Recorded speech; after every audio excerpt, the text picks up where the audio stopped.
এটা কোনো কল্পনার জায়গা না। এখানে বলা হয় সেই সব ঘটনা যেগুলো মানুষ এখনো ব্যাখ্যা করতে পারেনি। শুরু হচ্ছে ভয়ের আড্ডা।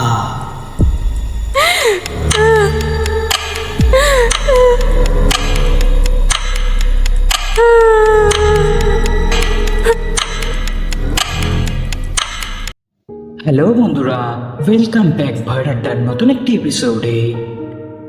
তো বন্ধুরা, আজকে যে ঘটনাটি বলবো সেটি আমাকে পাঠিয়েছে সৌরভ নন্দী। তো সে যেভাবে আমাকে ঘটনাটি পাঠিয়েছে আমি ঠিক একইভাবে পড়ে শোনাচ্ছি।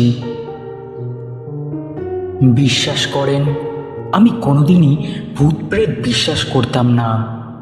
এসব গল্প শুনলে হাসতাম, কিন্তু গত বুধবার ওই রাতে আমার পুরো পৃথিবীটাই বদলে গিয়েছিল।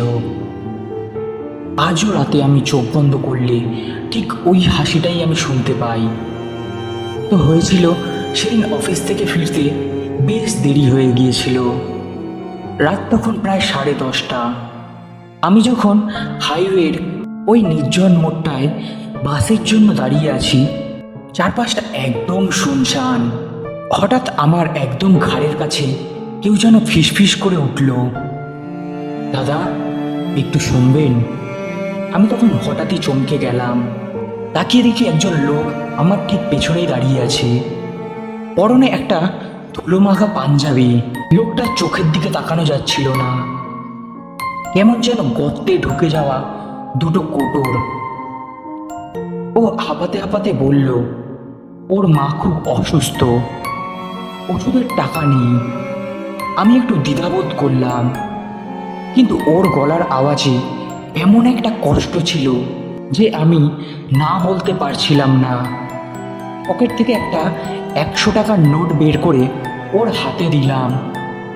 টাকাটা নেওয়ার সময় ওর বরফ শীতল আঙ্গুলগুলো আমার হাতে একবার স্পর্শ করলো।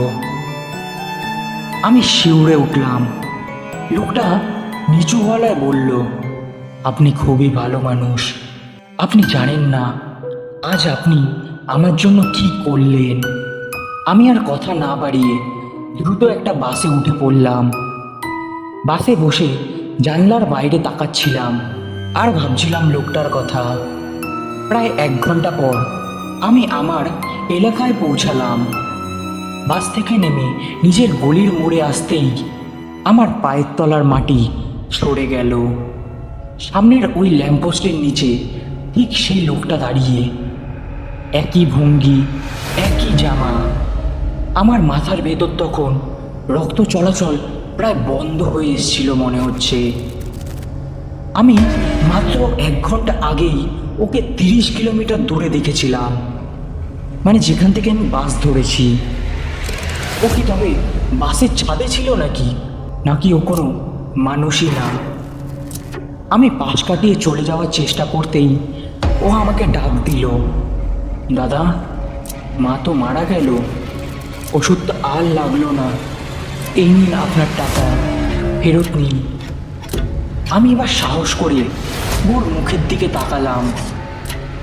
বিশ্বাস করেন, ল্যাম্পপোস্টের আলোয় দেখলাম লোকটার কোনো ছায়া নেই। ও হাত বাড়ালো টাকাটা ফেরত দেওয়ার জন্য। ওর নখগুলো ছিল একদম নীল। আমি তুতলে তুতলে বললাম, আপনি আপনি এখানে কিভাবে? লোকটা কোনো উত্তর দিল না, শুধু ওর ঠোঁট দুটো চওড়া হতে লাগলো। একটা কান পর্যন্ত বিকৃত বিভৎস হাসি। ঠিক তখনই মাথার ওপরে লাইটটা টপ করে নিভে গেল। মাত্র 2 সেকেন্ডের অন্ধকার। আমি পাগলের মতো মোবাইলের ফ্ল্যাশ জ্বালালাম। তারপরে দেখি ল্যাম্পপোস্টের নিচে কেউ নেই, পুরো রাস্তাটা ফাঁকা। ঠিক পরের দিনই, মানে যেই জায়গা থেকে আমি বাসে উঠেছিলাম সেই জায়গায় একটা চায়ের দোকানে দাঁড়িয়ে আমি এই ঘটনাটা বললাম। চায়ের লোকটা আমার খুব পরিচিত, প্রায়ই চা খাই আমি ওনার দোকান থেকে। আমি তাকে এই ঘটনাটা বললাম, তিনি আমাকে যা বলল তা শুনে আমি অবাক।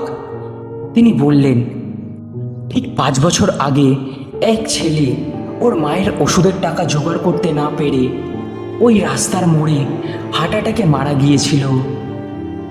ডাক্তারদের কাছে নিয়ে যাওয়ার পরেও ডাক্তাররা বলল হার্ট অ্যাটাকে মারা গেছে, আর খুব চিন্তায় মারা গিয়েছিল, মানে কিছু চিন্তা করছিল মারা যাওয়ার সময়।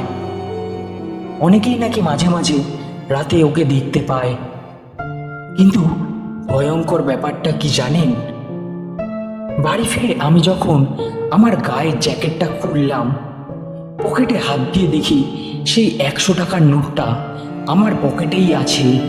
কিন্তু নোটটা শুকনো না, একদম কাদা আর শ্যাওলা মাখা, যেন অনেকদিন কবরের নিচে ছিল। তো বন্ধুরা, এই ছিল আজকের ঘটনা। ঘটনাটি কেমন লাগলো তোমরা প্লিজ কমেন্ট করে জানিও। যদি ঘটনাটি ভালো লেগে থাকে তো লাইক, কমেন্ট, সাবস্ক্রাইব করতে ভুলো না। তো চলো আবার দেখা হবে নতুন একটি এপিসোডে। ততক্ষণের জন্য সুস্থ থেকো, ভালো থেকো।